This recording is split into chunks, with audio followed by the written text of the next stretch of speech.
Hello there and welcome back. This is Dr. Samurai, a international social pathologist in Japan. Today's topic of my minute lecture is Unabomber Ted Kaczynski. Okay, as usual, the first half I'm gonna provide you general information on him, and the latter half I would like to provide you information that I personally obtained in our private communications. Okay, so let's start today's tag profile number 21. I couldn't make a sound. Okay, here we go.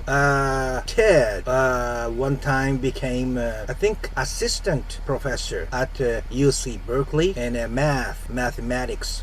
He was very smart in math direction. He was very smart, which his mother recognized, and he skipped 2 grades to enter Harvard University. It is said his IQ was 167. 167. It's very high. I wish I had that high IQ. Starting 1978 to 1998.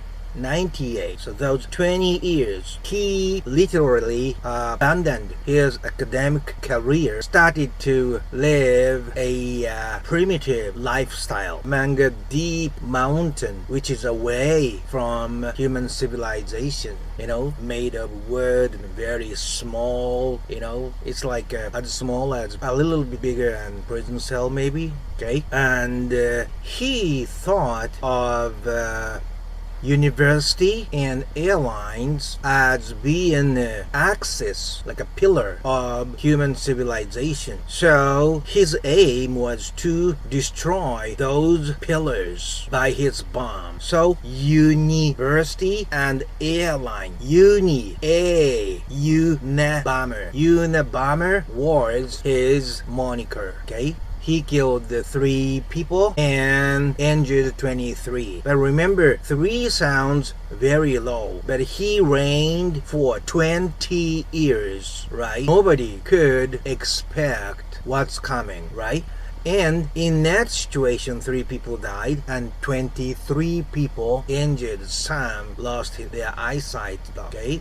In the end, based upon his characteristic handwriting and also his personality that shows in his writings, his younger brother contacted police, I think, and he was arrested. Anyway, his younger brother was the source of his arrest, and now he is at the Florence ADX. ADX is stands for like a supermax federal prison. Okay, I will tell you about a little bit more general information first. Okay, according to his mother, I think right after he was born, which is very critical timing, like 6 months old and 8 months old, and that's the time human brains are most highly deformable.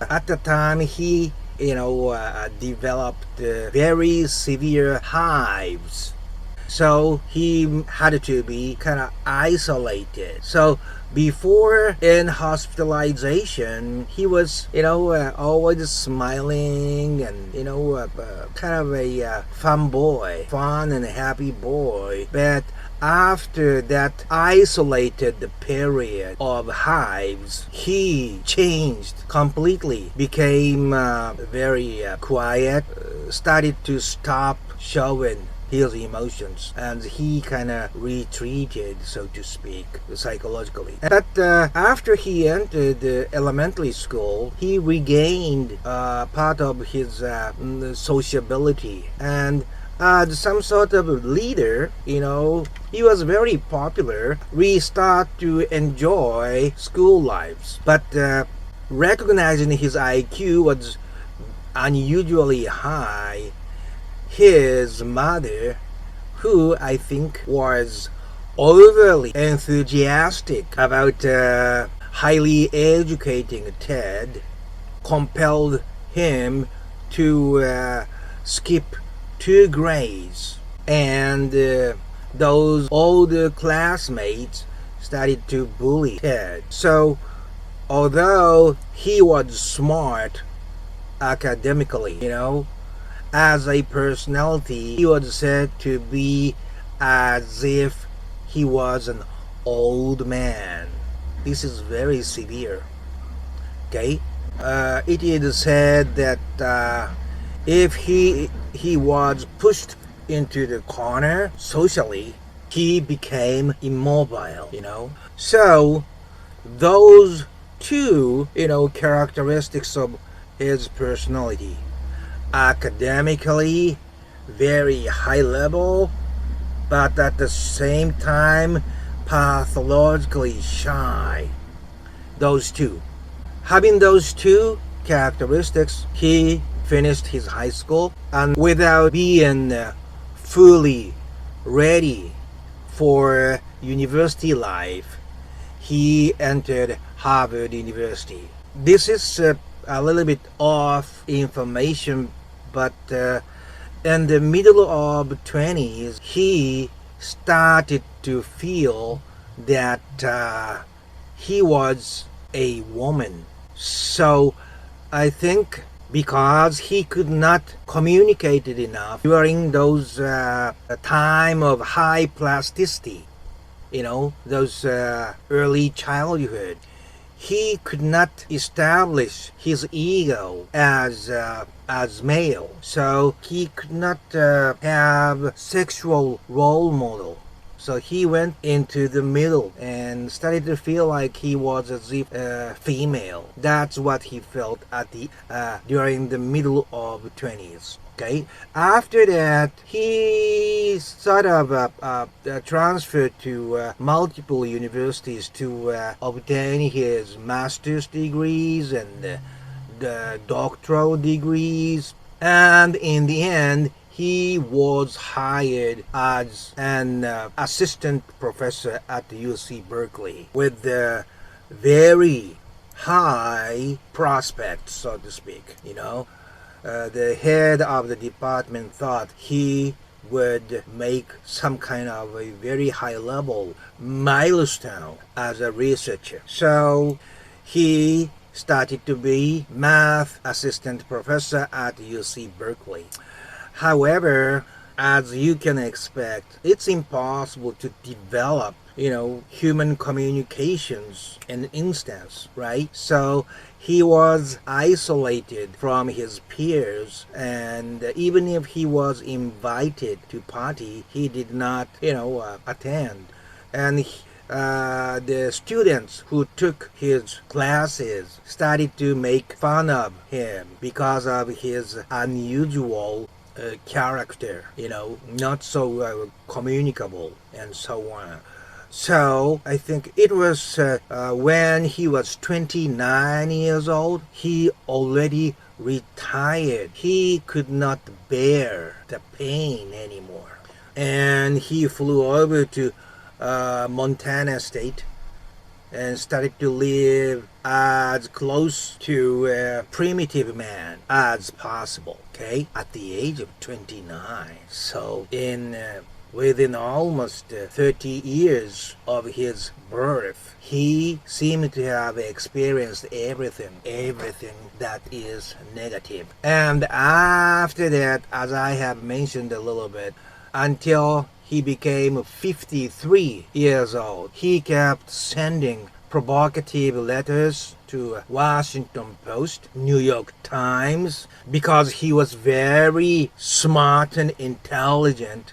He was almost perfect in terms of committing his crimes without leaving any clues nor footsteps for the police to follow. Okay, here we are talking about a person who skipped 2 grades to enter Harvard University with IQ of 167. So we should keep that in mind, okay? And he also famously created his own manifesto titled Industrial Society and Its Future. Was written in 35 pages, each paper made of 2 blocks like, like American history textbook, that very thick one, And so far, I gave you some general information. And from here, I would like to enter part 2 of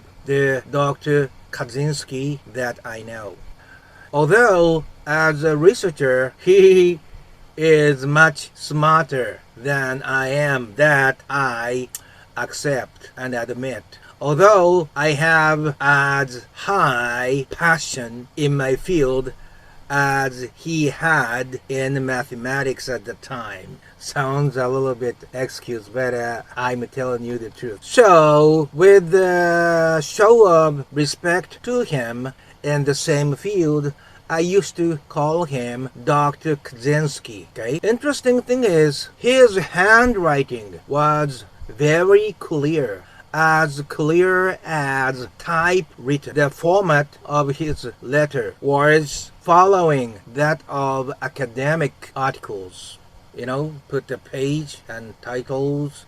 Each page has that. The way he write his contents, his message was without any unnecessary information. So, all in all, his letter was like academic paper without any waste, okay? I'll tell you one good example. He sometimes recommended me books that I should read to make a point on what he was talking about.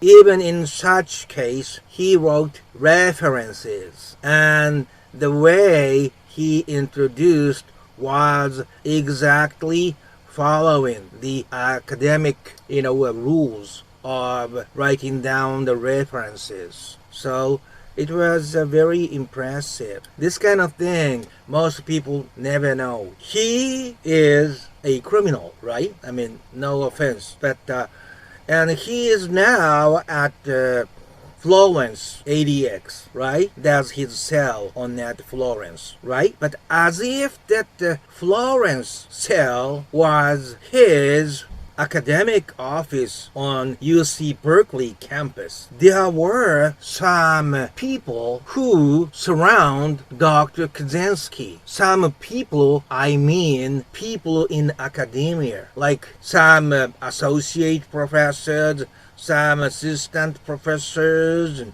there was not only one but multiple academic people were now friends of Ted, who is at his academic office on Florence Supermax prison. It's very interesting.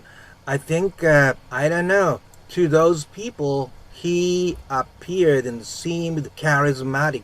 Of course, in mathematics, he was still great, and he still kept talent. So I don't know why they wanted to be so close to Dr. Kaczynski, but maybe they thought they could get some informative angle from communicating with him to write a good paper to promote themselves. I don't know. And maybe to them, Ted had two things, like this notoriety, as a Unabomber, and this academic talent that most people do not have. I don't know. But anyway, he was so charismatic as to pull all those academic people around him, even after he was arrested and not anymore professor officially, okay?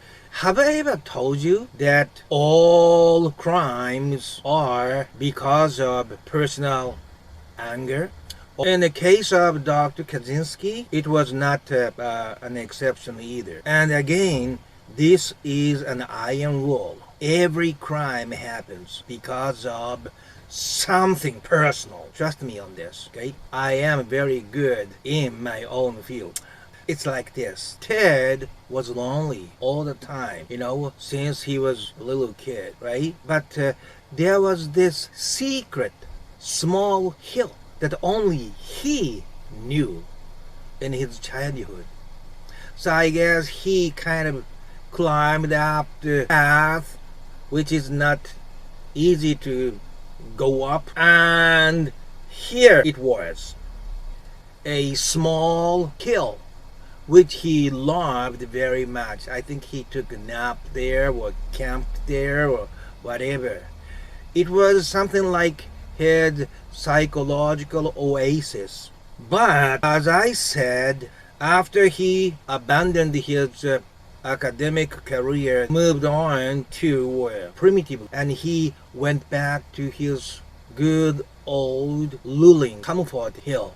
What do you think happened with the hill? This huge, broad road was already constructed and passed on the hill. So no more hill, no more nature. Thing that he was able to see was only this man-made asphalt road. And to be very clear, this distraction of small hill, which represented the happiness of his limited childhood. This distraction was the core of his criminal bombing over 20 years, period.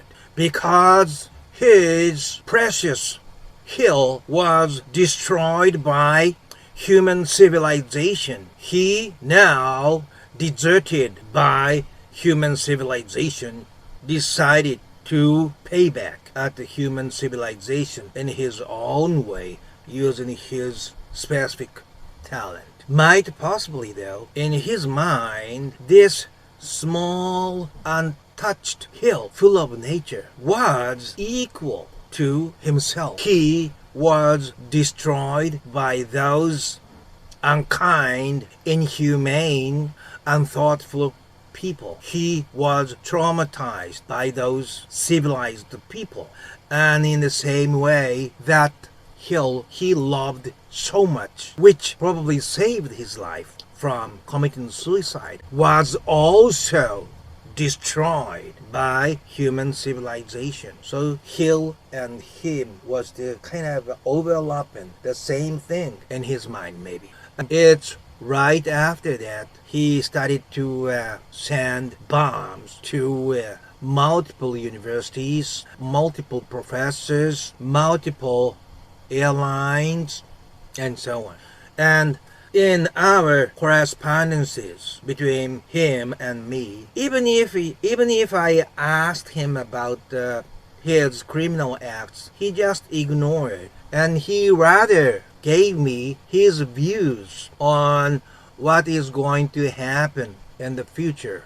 He one time told me, if human civilization keeps going as it is, there's not going to be enough oxygen to breathe in for human beings and all the other living beings. So we will have to manufacture some kind of huge device that controls the air surrounding this planet Earth. That's what he said, and I thought it was very memorable view. And another thing I would like to tell you about was his feeling towards his parents and his younger brother. He sent a letter to his parents showing his humongous anger for what they did to him when he did not have the ability to do anything in his early childhood. Actually, his parents ruined everything psychologically inside Ted. And seeing that situation, his younger brother played a good boy to avoid, receiving the same kind of attacks by his parents. I think this rings a bell to everybody. Like, there's this one family, and we often hear when some big murderous news happens, people say, how come only this boy did things like this and the other brothers and sisters are so normal? You know what I'm saying? But it is not right. The fact that this boy did such a heinous crime means there was certain substantial pressure working down on children in the family. And he was the one who received it directly and could not know how to deal with it, right?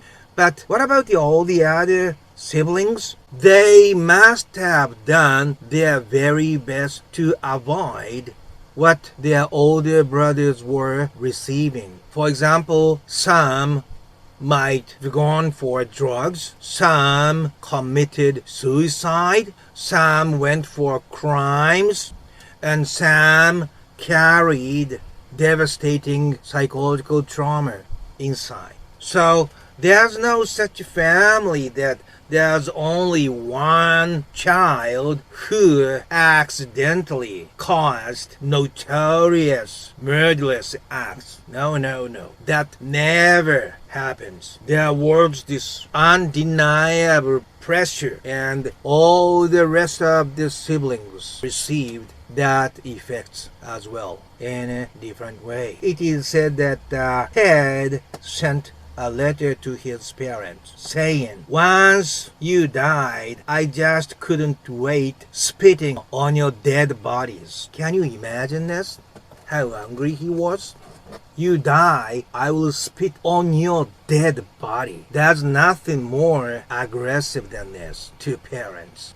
It looks like, his parents did things that deserve things like that from Ted. Ted was kept being told that you are as if 2-year-old boy. Or, when Ted did something his parents didn't like, the parents completely ignored him. It's the, quintessential conditional love, which parents should never do, okay? Can you imagine? Kids do something, right? And something is good and something is bad, but when they do something bad that the parents didn't like, parents completely ignored Ted, both of them. It's a manipulation and mind and psychological control, the worst type of raising children. And Ted was stopped from playing with his friends he likes to hang around with by his mother. His mother only compelled Ted to study without even having one child. It was probably because, they were second generation Portuguese American working for a sausage company, which was pretty much the lowest in socio-economical ladder, right? So, they were depending on Ted for their life success in America as a immigrant family. It makes sense, right? So Ted was the only way for the whole family to go up. So his mother put all her pressure on Ted to raise her whole family.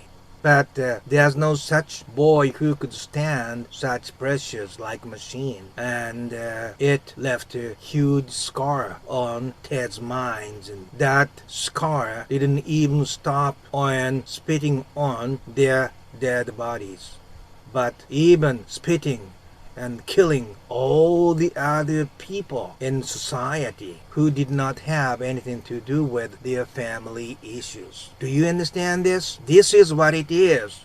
Parents do, and parents can do whatever they want to do to children as they please. And all the pains and scars they received, they are released to the society and revenge on other people who didn't have anything to do with his family issue. Like, the keepers kept beating dogs at home every day, severely beating, and one day release him to the society. And this severely beaten dog is already a unstoppable beast who bites everything and everybody he sees in the society. So the family ambition is releasing unstoppably aggressive beast into the society, and that's what's happening in the United States and in the following countries today. Those, mass shootings everywhere and anywhere in the US. Look at their family, and you could always find something substantial that leads to the psychology of mass shooting in his family. This is what I'd like to say.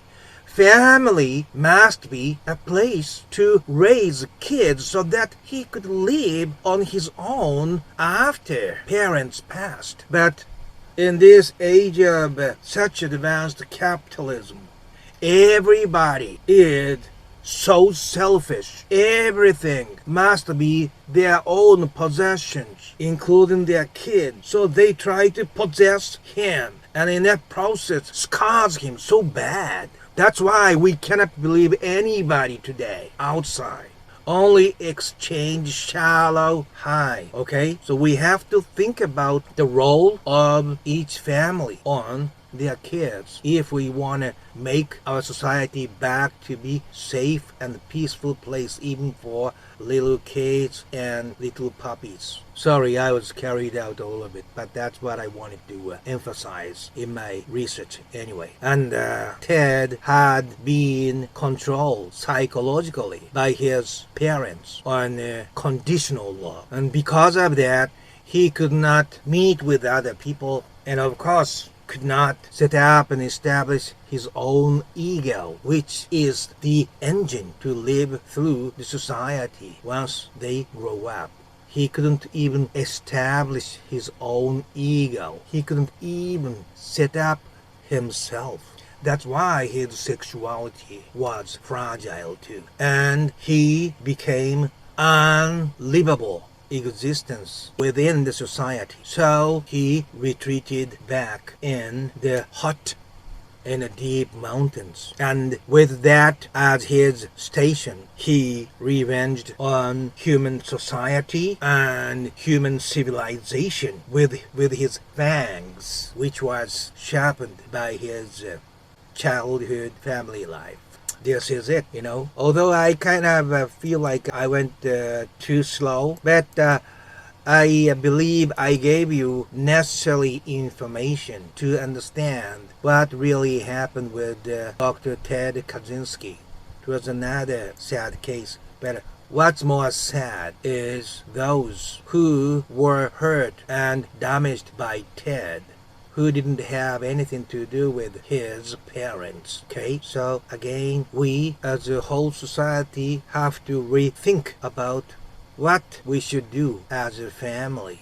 One thing we can say clearly is we raise kids so that they can live happily, independently after they leave home. That's it. No deeper than that, no shallower than that. Okay? I think I gave you a piece you could think over, and until next time, please have wonderful time. Okay, so bye bye now.